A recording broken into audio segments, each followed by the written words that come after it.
It's Saturday, but it's never too late to go get the new pulls for the new week of August 12th, 2026.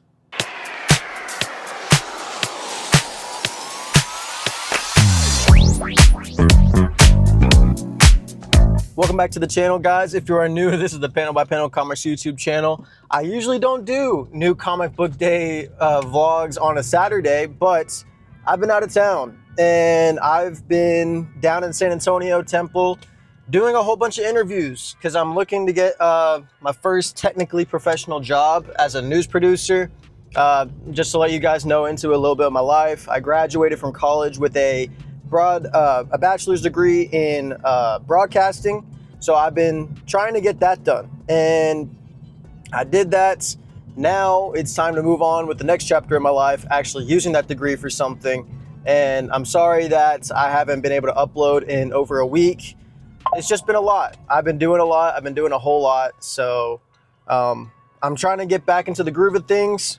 I didn't forget about you guys. I'm not stopping doing videos. I just had to go off for a week break, settle things down in my personal life. I hope you guys can understand that. I got a birthday coming up. When people say doing YouTube is easy, it's really not, especially whenever you have to manage everything else going on in your life. So personally, this has been, it's been a very fun thing, and I don't treat it like it's a job.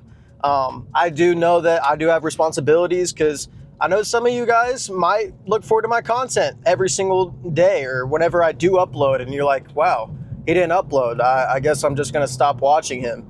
So, because that's some of the ways that I think about it whenever I watch some YouTubers and they set promises that they're going to upload on these days and at this time and certain things. So I understand if you guys are a little frustrated with that, but I beg for your forgiveness because it's life, you know. Sometimes you're not always going to get what you want, and I've been living life, and it's a tough economy right now, so getting books is also very expensive. Getting gas is very expensive. I mean, everybody knows this in life right now, so hope you guys can forgive me, but we're going to try to get back on pace, and still going to go to that comic shop each and every single Wednesday as often as I can, whenever I can, and show you guys what I'm getting and give you my opinions on the books that I'm pulling. And if you are new to the channel, please hit that like button and subscribe. It's been fun. I'm still doing content all the time. I got my buyer passes on Fridays typically, panel by panel comic review, top 10 Tuesdays, and then obviously new comic book day vlogs every Wednesday whenever I am available to do that. So please hit that like button and subscribe. I think nearly 70% of y'all are not subscribed. Just hit that button. It's for free. And if you want to get notified whenever I post, hit that notification bell, ring it, and you'll get notified each and every single time I post, or else you won't, because that's how YouTube works, because they like to just be insanely difficult with their product. So still heading to the comic shop. I got to go get my my drink for the day, because I usually get at least one drink from a gas station every single day. Not sure what it's going to be yet. I already had my energy drink, so I'll show you guys whenever I get that, as we are slowly but surely making our way to the comic shop, Collected Comics and Games. And we have made it back to the crib. Time to show you guys the pulls for the week. Got a decent little stack here with the return of the red bag. Haven't seen this one in quite some time. Guess my shop got some new bags in. But this is what the stack looks like for the week. We, of course, got the comic shop news on top. We'll probably get around to reading that soon. But on top, we have Absolute Batman. This is issue 23 as we get closer and closer to the, of course, massive 25 issue anniversary. This one is Scott Snyder and Nick Dragotta. This is essentially Batman versus Batman. Looks like we're going to get some more in-depth into the Robins as well. And of course, that 2-page spread showing that this is still the Straw Man. In case you forgot, this is the Scarecrow arc. Haven't seen him in quite some time. I'd say this arc has been a little lackluster. Maybe not lackluster is the right word. It just feels like the actual villain for the arc. Haven't seen a whole lot of him other than the initial first like 2 or 3 issues. Next, we have Action Comics 1101, I believe. Yes, this is Kingdom of Zod, the second part. So you have to get the Supergirl issue 16, I believe, in order to get the first part. I'm not going to show too much because I don't want to spoil myself, but this is the summer event for the Metropolis side of things in the DC universe. And then we have a fun issue 1, Batman and Robin Dynamic Duos, issue 1, I believe, of a 12-part series.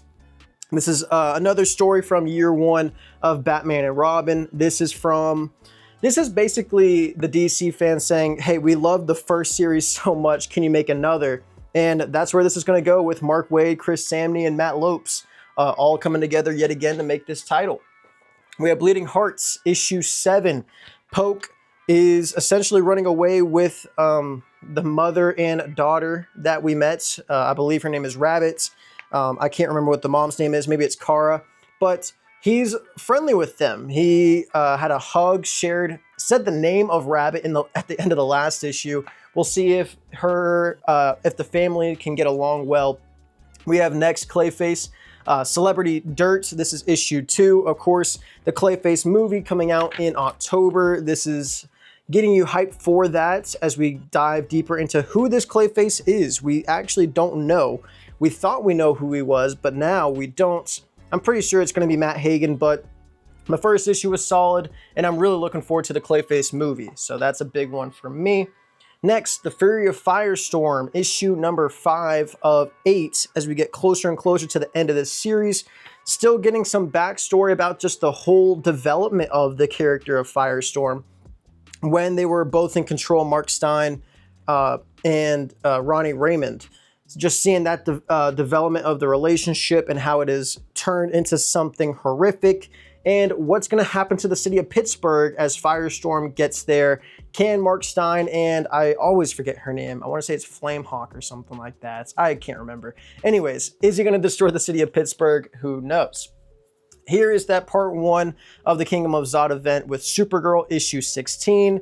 I just got all the connecting cover variants because I think it looked, or not variants, but the connecting cover, the A's, because I think it looks really cool. This is written by Sophie Campbell. I believe John Quinones does the artwork for this series, or at least for this one. Joe Quinones, sorry, is the artist. These are all the characters that are going to be in this issue, and this event comes on the heels of Superman coming back to the DC universe after his time trying to rewrite the timeline, like we saw in Action Comics 1100 and the Year 1000 special. Next, we have Transformers, issue number 35. Man, this is already issue 35 with this series. Looks like this one's going to be more focused on the Autobots back on Cybertron. At least that's my guess, because that's who's on the logo. Going to get some Optimus Prime, or just Optimus in this issue. Just seeing the scope of the landscape, what's going on in the Transformers universe right now, and in the Energon universe, I guess, technically, but on the Transformer side of things. Next, we go over to Image. We have the $1 Trillion Kid the issue 2 of 2. This is part 4 of 4, the conclusion to Who Are the Unbelievables. And who are they? Will Tommy, I always forget what his name is. Tommy, I believe, yeah, Tommy Townsend. Will he be able to find out where his parents are with the help of Hornsby and Halo and the Rockefellers? Can they all help him find his parents? And will he make it out alive? Will everybody make it out alive? Most likely, yes. But this has been a fun series so far from Ghost Machine with Ignition Press. Jeff Johns and Peter J. Tomasi, do that series. Next, we have Uni, 00X, I believe. I honestly can't remember what the point of this story was, but I know it's written by Doug Wagner and the art is done by Hoyt Silva.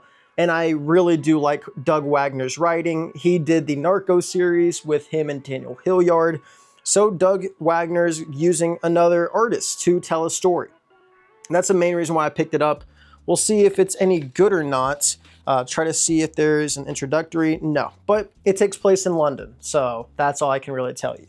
I'll let you know if that's good or not. Next, we have Cul-de-Sac, issue 1 from Ignition Press. The Hanson family has bought a new home in a new neighborhood, all in the pursuit of a new lease on life. The problems of old were left behind in their old house, or so they thought. When weird stuff starts happening around them, divisions and anxieties return, bringing with them fresh terrors. Something scary is going on in the woods that surround their community, and what role their neighbors are playing in these dark rituals will pale in comparison to what they're doing in broad daylight. And be double sure that little Olivia and little Michael don't make too much noise, or you might find yourself on the wrong end of something deadly. This is written by Cullen Bunn. The art is done by Fiko Oshio. I believe is how you say it, or Ossio. This is what the art looks like on the inside. Looks pretty solid, looks pretty good. Another Cullen Bunn horror series. I'm starting to get a little tired of his horror series, if I'm being honest with you, but I like the idea of this one, and it looks really cool. Is the neighborhood just a massive cult? Who knows? And will that family make it out? Next, we have Did You Hear About Mimi Green, issue 3 of 4, as we get closer and closer to the finale of this series, written by Connor Goldsmith, and the art done by Josh Cornian. This is continuing with where Mimi Green left off, how she's slowly coming to the realization that this place might not be real, might be made up, might be in a different universe or reality, who knows. But we're also probably going to get a whole lot of revealed behind why Mimi Green is at this rehab facility in the first place, and what led her to being canceled by the worldwide internet. We'll see. Next, we have this is a really hard one.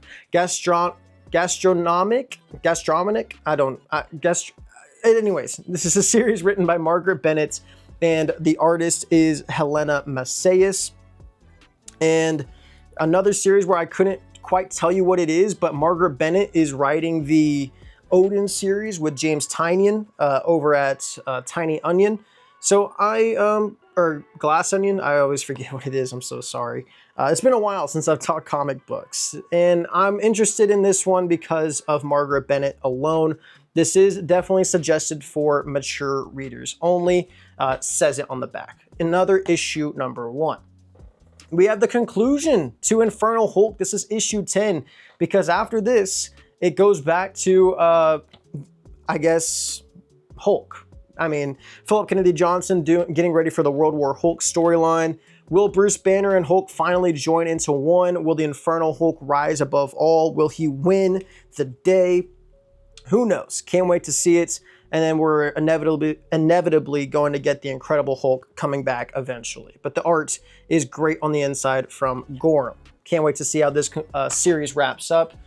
As well as, I don't think this one's wrapping up yet. I think it's a 6-issue mini, but Just Brutal. This is issue number 5.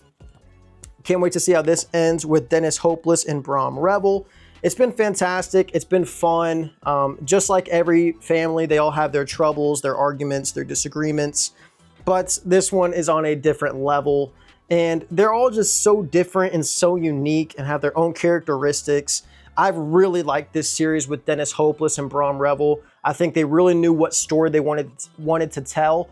And where this is going to go in this issue, I think it's going to be more focused on the origins of the family, how they got their powers and how they originated, of course, the mother and the father. But it's been a great series. Highly recommend you guys pick that up and trade. Another issue 1 we had was Miles Morales Spider-Man issue 1. This series is going to be written by Brian Edward Hill, and the artist is Nico Leon. Hill was the man that did the Ultimate Black Panther series. He's done a whole lot of stuff for Marvel, and I can't wait to see what he does with another black character in Miles Morales. I mean, everybody knows Miles Morales is one of the biggest Spider-Man characters growing. I mean, we all have Spider-Man 2099, of course, Peter Parker, Ben Reilly, but I feel like a lot of people love Miles Morales, and he had a great series with Cody Ziegler, and I'm very interested to see what Hill is going to do in this new interpretation of Miles Morales. And I also picked up the Scotty Young variant because I'm going to start picking up all of his variants because I think he's just such a good artist, and I love just his style. It's so cartoonish, and I enjoy it. Next, we have The Punisher, issue 7. As we get closer and closer to his little crossover with Wade Wilson Deadpool with the Something Guns, Dead Guns, the crossover event coming up there. This is Punisher slowly trying to just regain his memories still. Benjamin Percy writing this series.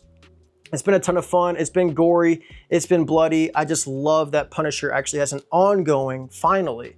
It took so long for them to do this, and I love that Benjamin Percy's doing both the Punisher and Wade Wilson. They're two completely different characters, two completely different styles, but he writes them both so good. He is absolutely killing it right now for Marvel.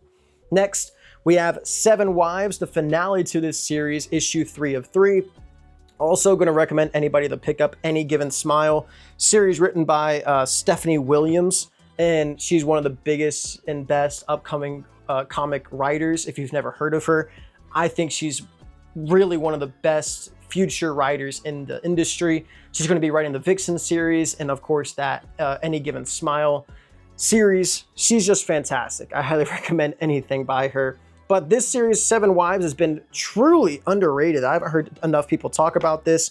It's a murder mystery about this Christian family, or at least you'd think that they're a family, but on the inside, it's really just the father or the husband of these wives, and then he beats them into manipulating them to do whatever he wants, essentially, or be whoever he wants.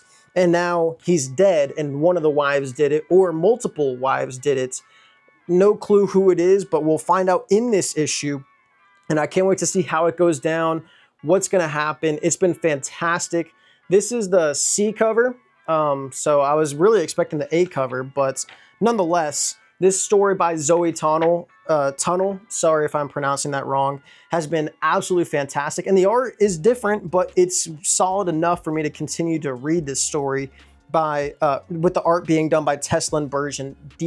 Desoy, that's such a difficult name, I'm so sorry. But this has been another fantastic series from IDW. I would recommend it. It's only 3 issues, but it is very good so far. Hopefully it ends on a good note. Next, we go over to Ignition Press yet again with Innards. This is so good. I've loved the first 2 issues. I just love how crazy it is, how realistic it can also be. And this one's going to focus more on the female in this series. I always forget what most of their names are, but it's fine because I will remember it once I start reading it. Rob Guillory has done a fantastic job with this series, and the art from Sam Lotfi has also been a ton of fun. Seeing just this insane world underneath the earth that he has created, because these are miners that go down to get this new form of energy, or just this new element that has been found, and they need it to keep the earth running, and these people have to go down there and get it. But at the same time, this could cause just different radiation poisonings, and they could all die within a few seconds. And then there's monsters down there on top of that, but they don't quite know that yet, but it's revealed in this series. It's been fantastic. Highly recommend you guys going to get that from Ignition Press. We're down to the final stretch here. We have Venom, issue 260. I got this variant cover with MJ, the female Venom, putting her hand over Peter Parker. I just want to see, I'm young enough to not really see a ongoing run with MJ and Peter actually fully together and without anything really happening. And when I say that, I mean relationship-wise. I just want to see them back together. Or I want to see Peter and Raylith together, who's the alien female who came with him to Earth. But this is, of course, Venom, focusing on the whole Queen in Black stuff going on. Not quite sure how long I'm going to stay with this series. It hasn't been my favorite. I really just picked this one up because of the cover alone. Haven't been keeping up with Queen in Black, but we'll see where it continues to go and what Venom issue 260 has to keep the story going. Next, I picked it up because a big event is coming up for this franchise in Marvel, and also a movie is coming out in 2028. Yes, it is the X-Men. This is issue 35, the prelude to the DNX event. I really like this cover as well. You got the top side and then the bottom side. Basically, current day, future. And if you did not read the, oh my gosh, what was that event called? I couldn't even tell you. Anyways, their most recent events where they went to the future to fix the world and Apocalypse and all that. Not even Apocalypse. I really can't tell you what the name of that series was because it was so bad. Anyways, Jen McKay is doing this new event for the X-Men called DNX. Essentially, 3K, who is this revolution of X-Men or mutants that believe that they need to take over the world, and they are a mutant terrorist organization. Even though they have people like Magneto and others that are in this side of, or on the evil side, Beast is supposed to play a huge role because his current self is actually not really who we thought it was, but also they are kind of teaming up. It's all over the place, and I really hope they do a good job in this issue of trying to get me to really want to read the X-Men again, because I want to read the X-Men again. But I just think Jed MacKay is all over the place right now. He was doing Avengers, doing Moon Knight, doing X-Men. He was just doing way too much. And if he can just do Moon Knight and X-Men, or just do Moon Knight, because I've heard a lot of good things from his Moon Knight series, I think it's time for a new just team on X-Men. And I'm sure it's slowly coming soon as we're on legacy numbering 335 for the X-Men. Next, we have Justice Society of America, JSA. This is issue 21. What happened to the Spirit of Vengeance? Just continuing where we left off with the Spectre, what's going on with them? Jeff Lemire, writer on this series, the artist for this issue. If they have a title card, I will tell you what his first name is, but it's Olortega. And we're just getting more of the Spectre in this series. It's been good, it's been fun. It's been a solid series, and that's a really cool cover with the Wildcats. I think that's really, really cool. And then finally, we have another issue 1, Land of Never, written by Steve Orlando. Not a big fan of Steve Orlando, but I like the concept of this book. It takes place around a circus. I'm sure it's just a whole bunch of creepy stuff. Murder mystery centered around the circus, but I'm looking forward to it. I'll let you guys know if... Okay, this is what I'm going to do. I'm going to have a video on Monday. It's going to be a panel-by-panel comic review, but it's going to be very, very not in-depth. I will tell you that much. It's simply going to be rating the books, showing an overall story that's very contained. That will be on Monday, and then Tuesday, back to my top 10. Wednesday, back in order with New Comic Book Day, and we'll get back into the cycle of what I normally do on this channel. But guys, let me know what book you are most looking forward to this new comic book week, and what has been your current favorite book that you've read so far, as it is already Saturday. But remember, keep reading those comics panel by panel. I'll see you on Monday for my panel by panel comic review. Have a great rest of your day.